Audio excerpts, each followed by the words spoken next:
Bu şeir Bərdədə Murad Safi var. Qalan oğlandır. Çox qəşəngdir yazılma yaxası da yaxşı. O yazıbdır.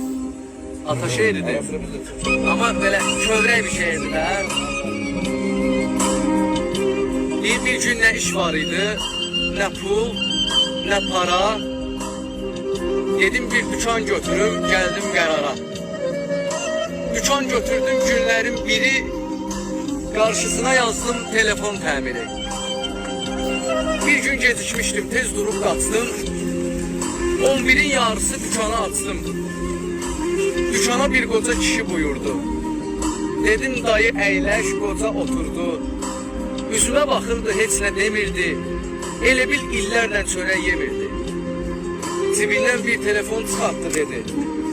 Elə bil yarasını qopartdı dedi. Dedi ki bu telefon işləmir bala. Elə 10 ilə yaxındır az qala.